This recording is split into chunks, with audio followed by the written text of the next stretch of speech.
A couple years ago, I was starting to see my sales on Amazon kind of slow down a little bit. And I was like, man, I got to find something that I could sell that I can find everywhere and is abundant and is cheap. And so I started to realize, you know what? Every time I go to a garage sale and tons of times when I'm at thrift stores, I come across board games. I see board games all over the place. And, I'll find some new board games to sell on Amazon and I'll make some good money. But every once in a while I see used board games. I'm like, I wonder if there's any money in that. Surely it's probably like, a waste of time to try to count the pieces and whatever. And but it's that mentality that broke people have.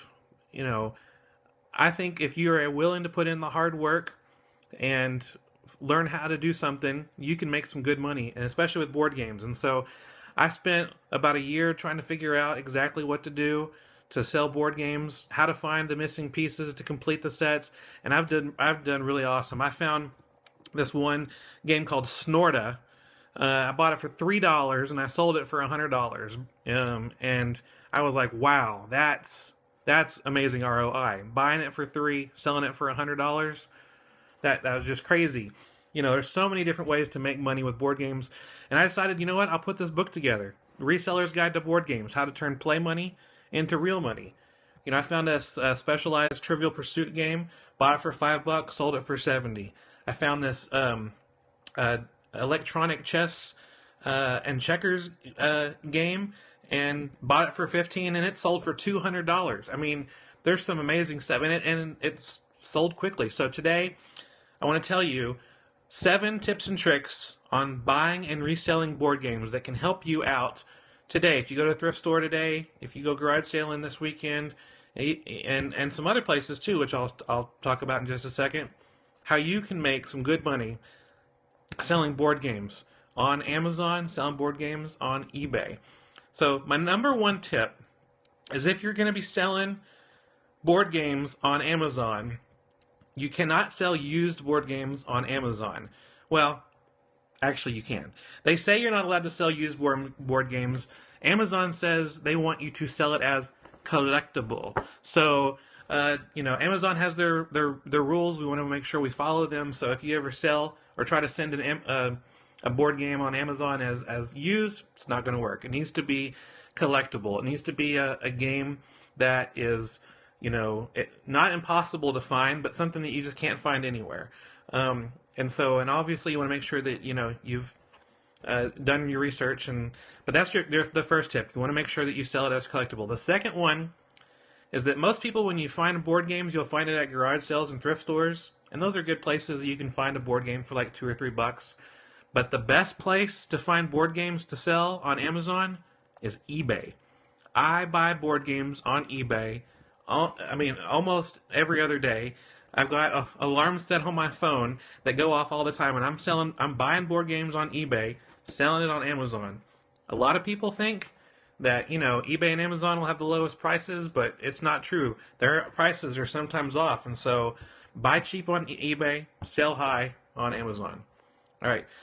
Tip number 3, and this might seem like obvious, but there's so many people who break this rule. Double check that all the board game pieces are included, including the instructions. There's so many times I'm looking through board games online, on eBay, on Amazon, and they'll say, missing 3 pieces, or I don't have the instructions. You're just going to have to figure out how to play it yourself, I guess. I don't know. But, it has missing pieces. You don't want any unhappy customers. You want the customer, when they buy your board game, to get it and be like, oh man, this has everything. You can just play it right out of the box. You don't want... Because there's so many people on Amazon, especially, who don't read the little condition notes that say, is missing a dice. You can find one of those anywhere, but still, you want to make sure. So, someone asked, can you print out instructions? If you're selling it as new, then no, you can't print out instructions. But if it's a used game, yeah, I've gone online, I've found PDF instructions, I've printed them out, made sure that I put them in there. And I also put in my item description for the board game contains a printed out instructions sheet, so that they know. I want to be as honest as I can. And you can start, there's certain websites that I put in the book that tell you how to find any missing pieces that you might have, how to find the instructions, and the best practices to be able to have a happy customer in the end. So tip number 3 was double and triple and quadruple check that everything is there. All right, tip number 4 on buying and reselling board games is if you are selling a used electronic game, make sure that the battery compartment is not corroded. Put in new batteries. Make sure everything works well.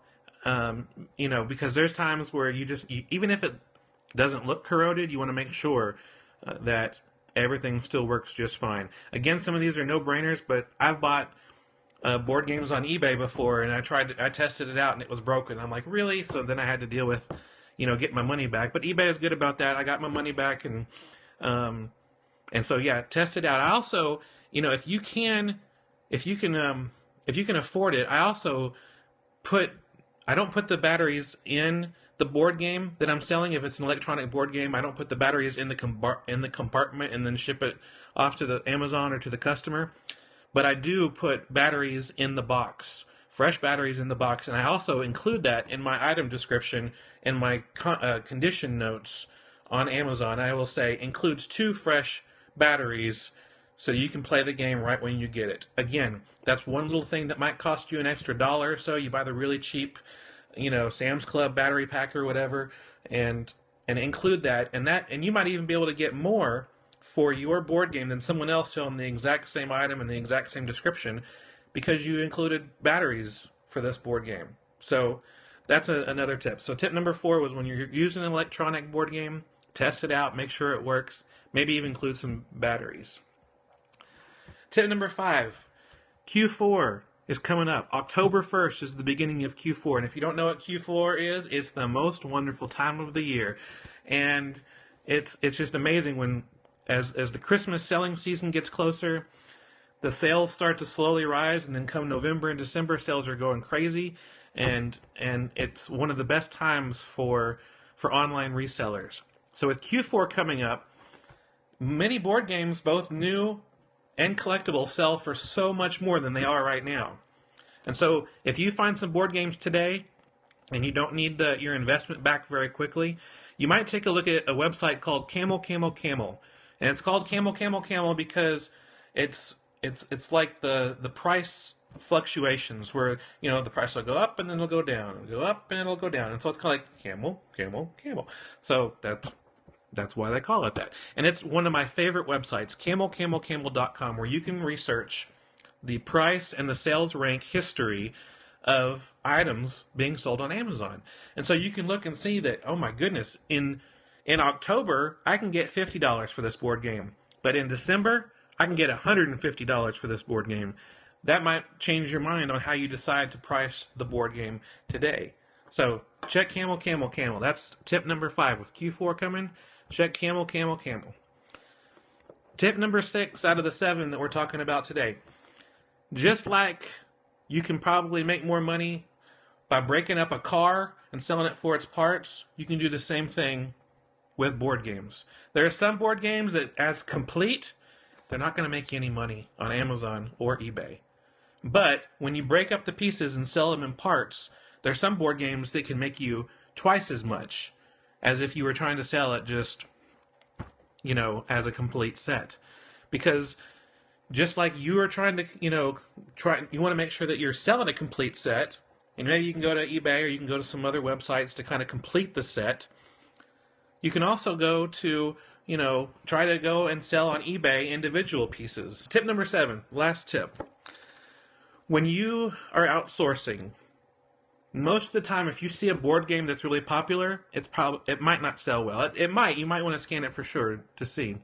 But if you ever find a board game that is it's a weird name or something you've never heard of, or something that it just looks really weird, you may have just found a pot of gold.